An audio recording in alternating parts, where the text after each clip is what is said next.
Do I have your attention now? Hello, my friend. Kali ini gue mau bahas satu pertandingan pembuka di Liga 2, yaitu tim legendaris yang lagi tertidur dan berusaha bangkit di zamannya yang sekarang, yaitu PSMS Medan, yang sayang sekali harus main 0-0 lawan Cimahi di Bandung. Dan ya, gue bilang hasil ini tentunya sangat merugikan lah. PSMS gue bilang hilang 2 poin. Tetapi lihat jalannya pertandingan, dari line up-nya dulu deh. PSMS itu main 4-3-3, dia nurunin Putu Gede, nurunin Dian Sasongko jadi striker. Lalu di back kiri itu ada Didik Arya, bukan Fardan. Terus Joko Susilo di tengah sama Andri Mulyadi, Iksan di tengah, dan Andi Sula di kanan. Terus Arif Siono main dari awal sama Biniokto di winger. Nah, Cimahi ini pun dari susunan pemain nggak bisa dianggap sebelah mata. Mereka punya beberapa pemain yang senior juga, kayak Heri Prasetya di kiper, terus ada Yongki Ribowo juga di depan. Lalu ada beberapa nama, Ahmad Maulana Putra juga yang pemain Medan, dan yang lainnya. Dan pelatihnya juga bukan kaleng-kaleng juga, Joko Getuk Susilo, mantan pelatih Arema dan pelatih Persik juga di Liga 1 musim kemarin. Jadi pemain yang diturunkan banyak mantan Arema, dari pelatihnya juga sama-sama mantan Arema, pemainnya juga banyak mantan Arema. Nah, di babak pertama jujur ya PSMS menyedihkan ya, create chance saja kesulitan. Yang terjadi itu adalah Cimahi bertahan di babaknya sendiri, menunggu incer counter attack. PSMS memang memegang ball possession, tapi tidak ada create chance, minim sekali. Bahkan hanya ada satu peluang lewat Dian Sasongko, lewat headingnya, yang sayangnya masih di deflect. Nah, yang terjadi itu sirkulasi bola terlalu lambat, posisi pemain terlalu statis, dan juga terlalu mudah dibaca lah, kayak letter L gitu serangannya. Jadi dari belakang ke kiri, selalu lewat kiri, kiri balik lagi ke belakang, terus dari belakang lewat kiri lagi lewat Arif Siono, selalu begitu permainannya. Iksan Pratama yang menjadi kreator di tengahnya itu sangat kurang terlibat ya di babak pertama. Itu yang gue perhatikan, sehingga PSMS kesulitan buat membongkar zona defense dari Cimahi yang lumayan bagus. Gue bilang mereka main medium block, membuat PSMS cuma bisa possession di daerah tengah dan sekitar pemain belakang. Bahkan gue sampai bosan ngedengerin komentatornya bilang Joko Susilo pegang bola, itu aja nama yang dia sebut, saking minimnya kreativitas dari PSMS. Bola itu jarang sekali sampai di depan, bahkan cuma satu peluang tadi lewat heading. Dan gue bilang di babak kedua memang harus berubah.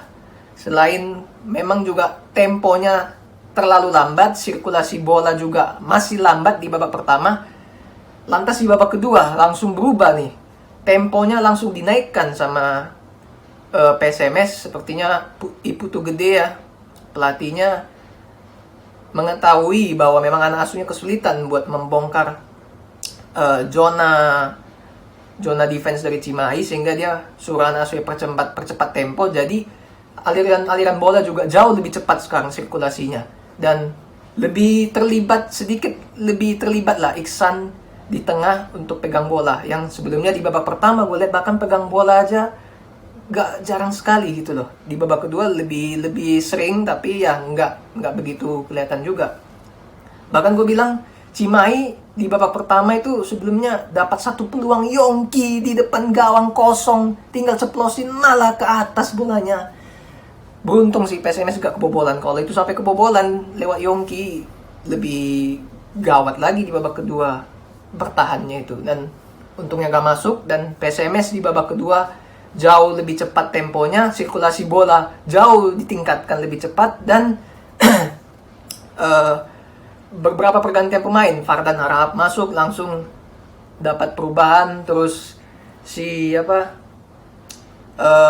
Arya Brian masuk juga membuat perubahan, dan Ahmad Ikhwan masuk strikernya ganti Dian.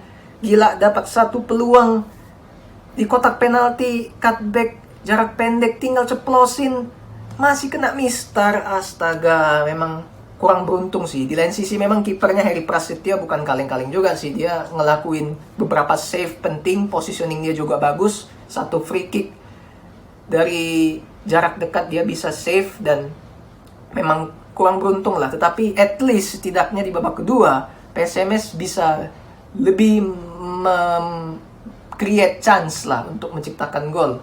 Mereka nggak serta-mertanya melakukan lewat kiri terus crossing, nggak gitu mulu. Jadi di babak kedua mereka lebih bagus lah, lebih ada usaha lah kelihatan. Dan sayangnya kurang beruntung aja sih, karena kipernya lagi on fire, ya mau gimana kan. Kalau lu sebagus apapun mainnya, kalau kiper lawan lagi on fire kayak Courtois di Champions League Real Madrid, itu ya susah juga. Dan Cimahi juga di babak kedua ya dapat satu peluang besar juga itu ya, lewat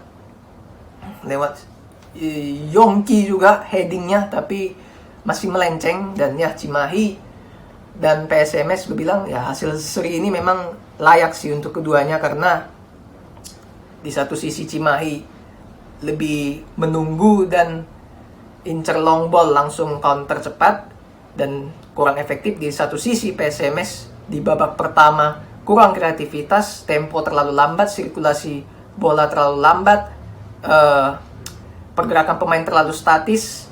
Di babak kedua baru mulai sedikit bisa membuat peluang buat mencetak gol, tapi sayangnya si Heri Prasetya kipernya Cimahi lagi on fire. Dan 0-0 gue bilang PSMS kehilangan 2 poin di laga pembuka ini. Ya sangat disayangkan ya, karena ya memang gak gampang juga sih lawan Cimahi. Materi pemainnya juga banyak pemain senior, dan pelatihnya juga Joko Getuk Susilo, melatih Liga 1 juga. Jadi ya gak gampang. Gue bilang hasil seri ini ya layak lah buat keduanya.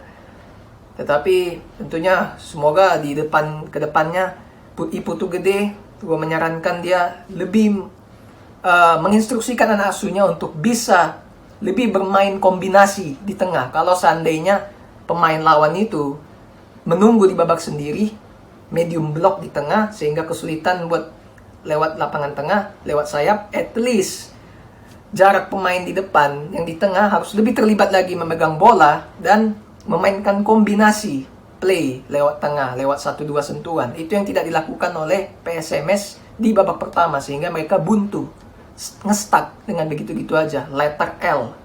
Dan semoga masih ada waktu. Match kedua itu lawan Karo ya, tanggal 10 September, 10 hari masih ada waktu buat membenahi ini semua, terutama di sisi create chance ya, di menciptakan peluang lewat yang gue sampaikan itu. Jadi jangan hanya positioning, jangan hanya lewat position ball sampai berapa persen, 70% ada kali itu, tapi cuma di daerah belakang-belakang doang yang gak membahayakan. Jadi ya we'll see seperti apa. Kalau melihat permainan PSMS saat ini, apakah PSMS punya peluang buat bersaing di grup wilayah barat? Gue bilang punya, karena pesaing-pesaingnya kayak Sriwijaya, Semen Padang, PSPS, Persiraja pun ada sebagian juga yang masih kesulitan buat menang, kan ada yang bermain seri, bahkan hanya ada menang 1-0. Dan gue bilang semua masih terbuka lah di grup ini, semua punya peluang yang sama untuk bisa lolos dari grup wilayah barat. Dan gue bilang PSMS dengan permainan seperti ini masih bisa untuk bisa ditingkatkan, untuk bisa bersaing, at least lolos dari wilayah ini dulu, lalu berbicara selanjutnya untuk promosi. That's it, thanks for watching. Say goodbye to the other side.